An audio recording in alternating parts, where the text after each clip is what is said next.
এই এলাকার 7টা তাজা প্রাণ ঝরে গিয়েছিল স্বৈরাচার বিরোধী আন্দোলনে। 7টা তাজা প্রাণ কেন ঝরে গিয়েছিল?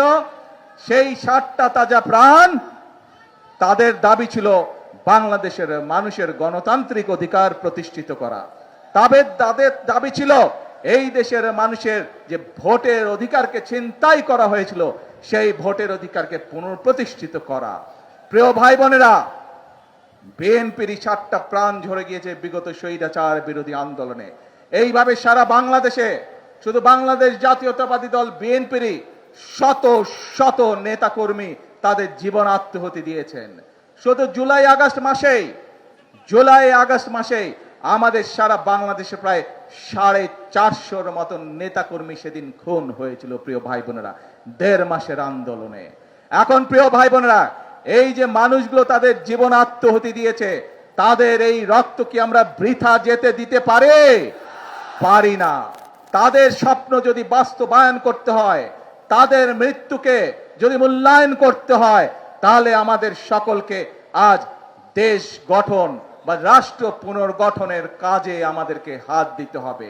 যদি আমরা ইনশাআল্লাহ খাল খনন সমাপ্ত করতে পারি, যদি বাংলাদেশের মানুষের ঘরে ঘরে মায়েদের হাতে ফ্যামিলি কার্ড পৌঁছে দিতে পারি, যদি বাংলাদেশের সকল কৃষক ভাইদের হাতে কৃষক কার্ড পৌঁছে দিতে পারি, যদি বাংলাদেশে আমরা বৃক্ষরোপণ অভিযান সেটি যদি আমরা সমাপ্ত করতে পারি, যদি বাংলাদেশের প্রত্যেক জায়গায় যেখানে যেখানে প্রয়োজন আমাদের তরুণ সমাজকে আমরা শিক্ষিত করে, তরুণ সমাজকে আমরা টেকনিক্যাল ট্রেনিং দিয়ে বিদেশে কর্মসংস্থানের যত প্রেরণ করতে পারি, দেশে কর্মসংস্থানের ব্যবস্থা করতে পারি, তাহলেই প্রিয় ভাই বোনেরা একমাত্র সেই শহীদদের আত্মত্যাগের মর্যাদা দেওয়া সম্ভব হবে।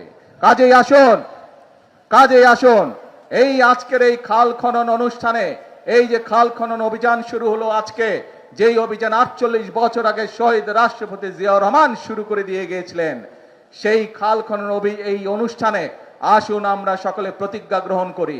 কি প্রতিজ্ঞা? প্রতিজ্ঞা একটাই, এই দেশকে সামনে এগিয়ে নিয়ে যেতে হবে। কি প্রতিজ্ঞা? প্রতিজ্ঞা একটাই, দেশের মানুষের ভাগ্যের পরিবর্তন করতে হবে। এবং আল্লাহ রাব্বুল আলামিন কোরআন শরীফে বলে দিয়েছেন, যে জাতি নিজেদেরকে সাহায্য করে আমি তাকে সাহায্য করি। প্রিয় ভাই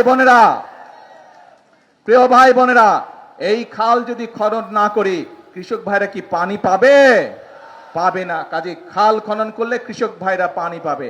ঠিক একইভাবে আমরা যদি কাজ করি, হাতে হাত মিলিয়ে কাজ করি, বাংলাদেশের 20 কোটি মানুষের 40 কোটি হাত, এই 40 কোটি হাত যদি নেমে আসে, এই 40 কোটি হাত যদি একসাথে কাজ করা ধরে, ইনশাআল্লাহ বাংলাদেশকে আমরা পৃথিবীর বুকে একটি মর্যাদাশীল রাষ্ট্রে পরিণত করতে সক্ষম হব।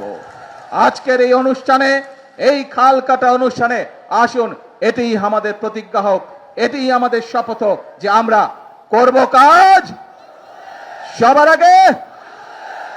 আগে। এটিই হোক আমাদের প্রতিজ্ঞা। আছেন নাকি আমার সাথে? কারা কারা আছেন আমার সাথে দেশ গড়ার কাজে? আলহামদুলিল্লাহ।